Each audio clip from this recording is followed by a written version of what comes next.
नमस्कार दोस्तों, मैं शुभम स्वागत करता हूं आपका लर्न सेंटर टेक्नोलॉजी में। आज की इस वीडियो में हम लोग बात करेंगे online teaching versus offline teaching. Online teaching में आपको क्या-क्या सुविधाएं मिलती है जो ऑफलाइन टीचिंग में नहीं मिलती है। ऑनलाइन टीचिंग करके आप क्या-क्या चीजें कर सकते हैं जो ऑफलाइन टीचिंग से कभी पॉसिबल नहीं है। इन्हीं सब चीजों के बारे में डिटेल में डिस्कस करेंगे इस वीडियो में। तो चलिए शुरू करते हैं इस वीडियो को। देखिए, सबसे पहला जो पॉइंट है ऑनलाइन टीचिंग और ऑफलाइन टीचिंग का। ऑफलाइन टीचिंग में अगर बात करें तो ऑफलाइन टीचिंग में जो है लिमिटेड स्टूडेंट की संख्या होती है। मान लीजिए अगर आपके क्लासरूम में 50 बच्चे बैठ सकते हैं, तब 50 बच्चों का ही क्लासरूम रहेगा आपका। आप 50 से ज्यादा बच्चे नहीं पढ़ा सकते। अगर सपोज करते हैं किसी का क्लासरूम बड़ा है, 100 बच्चे बैठ सकते हैं, तो वो क्लासरूम 100 बच्चों का कहा जाएगा। अगर मान लीजिए किसी का बहुत बड़ा क्लासरूम है, 500 बच्चे बैठा सकते हैं, यानी जितना भी बड़ा क्लासरूम रहेगा बस उतनी ही सीटिंग कैपेसिटी हो सकती है ऑफलाइन में, जो मुझे लगता है कि एक टीचर के लिए काफी निगेटिव पॉइंट है। क्योंकि टीचर को भी ये प्रिडिक्शन नहीं होता। कई बार ऐसा भी होता है कि 500 क्लासरूम वाले टीचर के पास में 50 बच्चे होते हैं। कई बार ऐसा भी होता है कि जो 50 बच्चे वाला क्लासरूम है उसमें 100 बच्चे आ गए, तो टीचर को एडमिशन ले नहीं सकता है, इसलिए उन बच्चों को पढ़ा नहीं पाता है। लेकिन अगर बात करें वहीं पे ऑनलाइन टीचिंग का, तो टीचिंग में आपको अनलिमिटेड स्टूडेंट मिल जाते हैं। यानी अगर आपके पास में 50 बच्चे हैं तो मात्र आपको 50 बच्चों का चार्ज लगेगा। अगर आपके पास में 500 बच्चे हो गए सेम बैच में, तो आपको 500 बच्चों का चार्ज लगेगा। और आपके पास में 5 लाख बच्चे भी अगर हो गए ना, तो भी आपको 5 लाख बच्चों के लिए आपको कुछ अलग व्यवस्था करने की जरूरत नहीं। आपका सेम एप्लीकेशन पे, सेम ऐप पे, सेम होस्टिंग से सारा काम हो सकता है। ये मुझे लगता है ऑनलाइन टीचिंग का सबसे बड़ा बेनिफिट है, क्योंकि इसमें ना ये चीजें लिमिट नहीं करती कि आपके पास में कितने स्टूडेंट है। अगर आपके पास में 2 स्टूडेंट है तो भी ऑनलाइन पढ़ा सकते हैं, 200 है तो भी ऑनलाइन पढ़ा सकते हैं, 2 लाख है तो भी ऑनलाइन पढ़ा सकते हैं। ऑफलाइन में क्या है कि ऑफलाइन में ना ये चीजें, अगर 50 बच्चों का क्लासरूम है तब 50 बच्चों को ही पढ़ा सकते हैं, 100 बच्चे नहीं ला सकते हैं। अगर 500 बच्चों का क्लासरूम है तो 500 बच्चों को ही पढ़ा सकते हैं, 1000 बच्चों को नहीं ला सकते। तो कहीं ना कहीं ऑफलाइन का ये क्लासरूम वाला लिमिट है, और जो कि ऑनलाइन में बिल्कुल ये लिमिट नहीं है। तो सबसे पहला बेनिफिट तो ऑनलाइन का ये होगा कि आपके क्लासरूम से जो लिमिट वाली संख्या है वो हट जाएगी। आप जितना चाहें, जितना आपके पोटेंशियल पे डिपेंड करता है, जितने बच्चों को आप ऐड कर सकते हैं उतने ज्यादा बच्चों को पढ़ा सकते हैं। चलिए, तो अब बात करते हैं दूसरे पॉइंट का। दूसरा पॉइंट है हमारा, ऑफलाइन में आपको क्या है ना कि डेली क्लास लेना पड़ता है। इसमें कभी भी कोई छुट्टी नहीं हो सकता। अगर पर्व त्योहार है तो ही छुट्टी है, बाकी अदर कोई छुट्टी नहीं होता है। तो इसमें आपको डेली क्लास लेना पड़ता है। लेकिन इसमें देखिए, इसमें क्या फायदा है, लाइव क्लास और रिकॉर्डेड क्लास। समझिएगा, अगर आप डेली क्लास लेते हैं तो आप उसको live class as a live class sell कर सकते हैं, ठीक है, और उसको फिर बाद में रिकॉर्डेड क्लास की तरह भी सेल कर सकते हैं। ऑफलाइन में क्या है कि अगर आप डेली क्लास ले रहे हैं तो वो एक बैच को दूसरे बैच को नहीं सेल कर सकते हैं, ठीक है। कई बार होता है कि टीचर अपने बैचों को मर्ज कर सकते हैं। ऑनलाइन में ये सुविधा है कि आप जो एक बैच में पढ़ा वो बाकी सारे बैच में सेल आउट कर सकते हैं। यानी कि लाइव क्लास भी इसका सेल कर सकते हैं अगर डेली क्लास ले रहे हैं तो। और जब आपका लाइव क्लास कंप्लीट हो गया तो आप उसको रिकॉर्डेड फॉर्म में भी सेल कर सकते हैं। ऑनलाइन की सबसे बड़ी खूबसूरती है कि आपका एक बार का मेहनत आप जितना बार चाहें उतना बार सेल कर सकते हैं, जितना बार चाहें उतना बार रिपीट कर सकते हैं उन चीजों को। यानी एक बार आपने पढ़ा है, उसको रिकॉर्डेड वीडियो बनाया, रिकॉर्डेड वीडियो बना करके उसको जितना मर्जी उतना बार सेल कर रहे हैं। अब बात करते हैं अपने तीसरे पॉइंट। तीसरा पॉइंट क्या है कि जैसे आप ऑफलाइन में डेली क्लास ले रहे हैं, ठीक है, लेकिन कुछ बच्चा कुछ दिन के लिए दशहरा में गांव चला गया, या छठ में कुछ दिन के लिए गांव चला गया, या किसी की शादी आ गई, तबियत खराब हो गया, तो आप उसको ना बैकअप नहीं दे पाते हैं। बैकअप देने के लिए आपको क्या करना पड़ता है उस बच्चे को कि आप ना किसी और क्लास में पढ़िएगा, तो किसी और क्लास में आइए, ये टॉपिक चल रहा है। अब होता क्या है, सपोज कीजिए ना कि अर्थमेटिक का कोई चैप्टर चल रहा है और उसका 2 क्लास छूट गया, बाकी के क्लास तो उसको समझ में आएंगे नहीं। बट ऑनलाइन की सबसे बड़ी खूबसूरती ये है कि आप इसमें ना बैकअप अवेलेबल करा सकते हैं बच्चों को। यानी जो उसका क्लास छूटा बच्चे का, मान लीजिए रेशियो का उसका 2 क्लास छूटा, तो वो ना क्लासरूम आने से पहले वो 2 क्लास रिवीजन करके आएगा। और अगर आप हाइब्रिड मॉडल पे चलते हैं, यानी ऑनलाइन प्लस ऑफलाइन दोनों अगर आप जोड़ लेते हैं, आप ऑफलाइन वाले बच्चे को भी बैकअप अवेलेबल करा सकते हैं कि तुम्हारा 2 क्लास छूटा है तो तुम 2 क्लास यहाँ से बैकअप कर लो, बाकी के क्लास तुमको समझ में आएंगे। और ये इंडिया में 90% स्टूडेंट का प्रॉब्लम रहता था कि उनका कुछ क्लास, जैसे देखिए अब हर कोई कंटिन्यू क्लास तो नहीं कर सकता है, तो उनका कुछ ना कुछ क्लास छूट जाता था, जिनके कारण से उनका रिजल्ट होने में काफी दिक्कतें होती थी। क्योंकि एक चैप्टर समझ में नहीं आया, फिर उनका इंटरेस्ट जो है ना धीरे धीरे कम होने लगता था, जिसके कारण में उनके आगे पढ़ाई में मन नहीं लगता था, जिसके कारण कभी उनका रिजल्ट नहीं हो पाता था। तो अब इस केस में क्या है कि बैकअप यहाँ पे ऑफलाइन में अवेलेबल नहीं था, ऑनलाइन के माध्यम से ये चीज अवेलेबल है, जो कि स्टूडेंट के हित में अगर सोच के देखा जाए तो काफी ज्यादा बेनिफिट है। और ये पॉसिबल हो पाया सिर्फ और सिर्फ ऑनलाइन से। अब बात करते हैं अपने चौथे पॉइंट का। चौथा पॉइंट है हमारा बजट को लेकर के। देखिए, अगर आपको ना छोटा सा भी ऑफलाइन क्लासरूम खोलना है ना, जैसे 50 बच्चों का भी अगर आपको क्लासरूम खोलना है, तो आपको मिनिमम 5 लाख का बजट चाहिए होगा। क्योंकि जब आप जाते हैं कहीं पे रेंट वगैरह लेने के लिए, तो एक पगड़ी बोल करके शब्द होता है जहाँ पे आपको ज्यादा पैसे देने होते हैं। मान लीजिए सपोज कीजिए अगर उस मकान का किराया 20 रुपए है तो आपको लगभग 2 से 3 लाख रुपए वहां पे देने होते हैं। उसके बाद बच्चों के लिए बेंच, डेस्क, पानी, एसी, कूलर, ये सब चीजों की व्यवस्था करना, उसके बाद में बोर्ड वगैरह लगाना, ये सारी चीजों में मिनिमम टू मिनिमम आपका 5 लाख का बजट लग जाता है। वहीं पे आते हैं अगर ऑनलाइन वाले सेक्टर में, तो ऑनलाइन में ना इसका कोई लार्ज बजट नहीं चाहिए होता है। सिंपल ऑनलाइन स्टार्ट करने के लिए आपके पास अगर मोबाइल है तो भी कर सकते हैं, अगर सिंपल सा बोर्ड है 400-500 का तो भी कर सकते हैं, स्केच 10 रुपए का मिल जाता है। यानी आप मुश्किल से मुश्किल 2000 रुपए में ऑनलाइन स्टार्ट कर सकते हैं। और अगर आपको डिटेल में जाना है तो मैं आई बटन पर लिंक दे दूंगा कि किस तरीके से 2 से 3000 रुपए में आप अपना ऑनलाइन क्लासरूम स्टार्ट कर सकते हैं। अभी बात करते हैं कि इसमें कोई लार्ज बजट की जरूरत नहीं होता।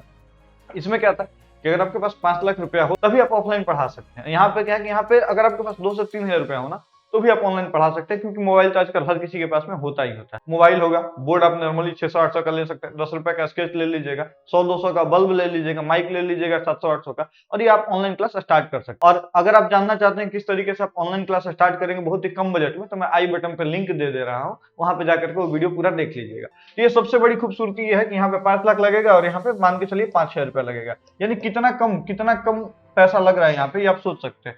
यानी उससे होगा कि ऑफलाइन में ना बहुत सारे लोग ऐसा था कि बहुत सारे लोग पढ़ाना तो चाहते थे, अच्छा पढ़ाते भी थे, बट बजट ना होने के कारण कभी ऑफलाइन पढ़ाई नहीं।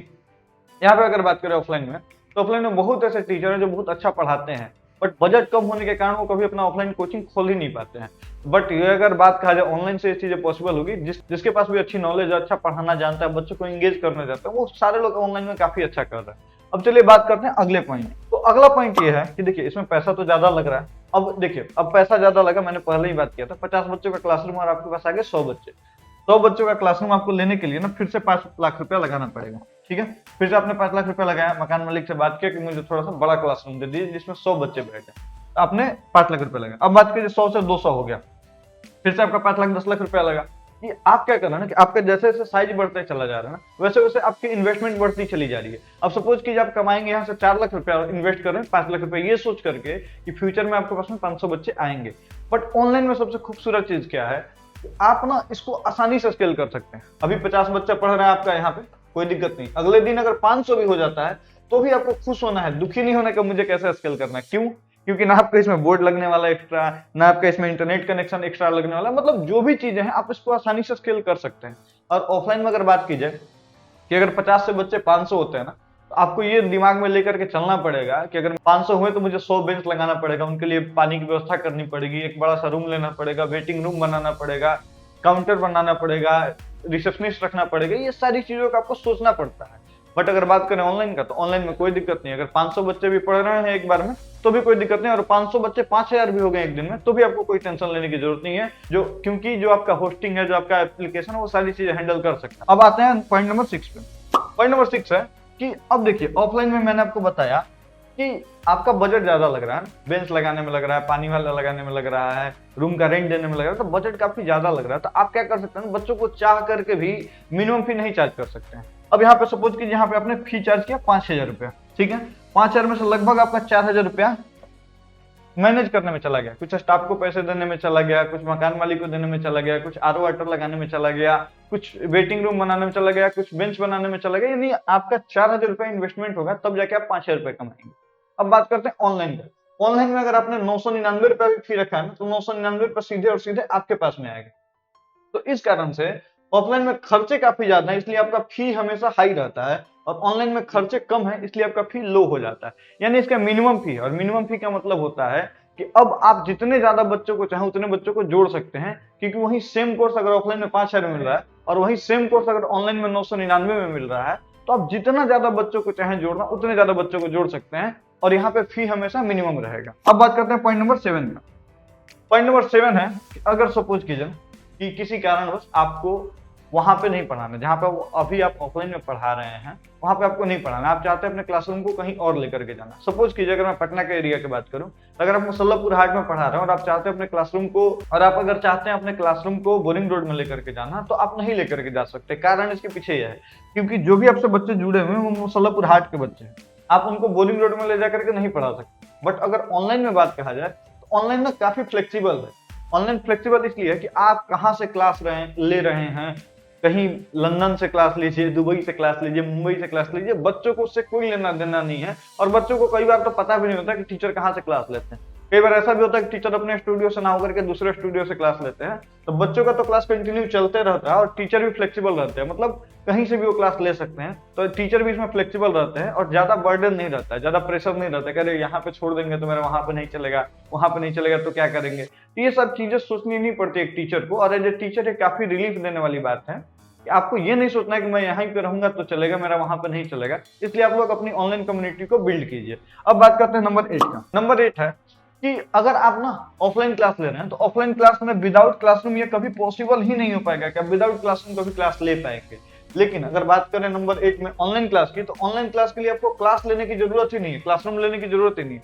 आप कहीं से, जहां से आप कंफर्टेबल है, अगर अपने घर से कंफर्टेबल है तो घर से, रूम से, होटल से, कहीं से भी चाहे तो आप अपना ऑनलाइन क्लास ले सकते हैं। आपके पास में जो जरूरी इक्विपमेंट है वो आपके पास में बस होने चाहिए, आप कहीं से भी क्लास ले सकते हैं। तो ये सारे बेनिफिट है जो सिर्फ और सिर्फ ऑनलाइन क्लास में मिलते हैं, ऑफलाइन क्लास में नहीं मिलता है। और मैंने आपको जो भी कंपेयर करके बताया वो सारी चीजें रियल है, आप भी ये बात जानते हैं। और अगर आप भी चाहते हैं ऑनलाइन पढ़ाना तो दिए गए नंबर पे कॉल कर लीजिए, आपको आपका एप्लीकेशन मिल जाएगा। साथ ही आपको ये भी बता दिया जाएगा कि किस तरीके से आपको आपका यूट्यूब चैनल बनाना है, किस तरीके से आपको पढ़ाना है, किस तरीके से आपका बैकग्राउंड वगैरह रखना है, किस तरीके से आप नॉइज कैंसिल करेंगे, किस तरीके से आप ये सारी चीजें कर पाएंगे। ये सारी जानकारी आपको इस नंबर पर मिल जाएगी। और एप्लीकेशन भी आपको प्रोवाइड किया जाएगा जिसमें आप recorded class, mock test, live class, PDF, e book वगैरह ये सारी चीजें सेल कर सकते हैं। तो देर नहीं कीजिए, ऑनलाइन जुड़िए, क्योंकि ऑनलाइन अगर आप एक कम्युनिटी बना लेते हैं तो आप फ्लेक्सिबल हो जाएंगे। और ये सारे बेनिफिट जो भी मैंने आपको बताया ना, ये सारी चीजें आपको मिल जाएगी अगर आप ऑनलाइन शिफ्ट करते हैं। तो उम्मीद है मेरे इस वीडियो से आपको कुछ ना कुछ समझ में आया होगा। मिलते हैं आपसे अगले वीडियो में ऐसे ही किसी वैल्यूएबल इंफॉर्मेशन के साथ में। तब तक के लिए नमस्कार।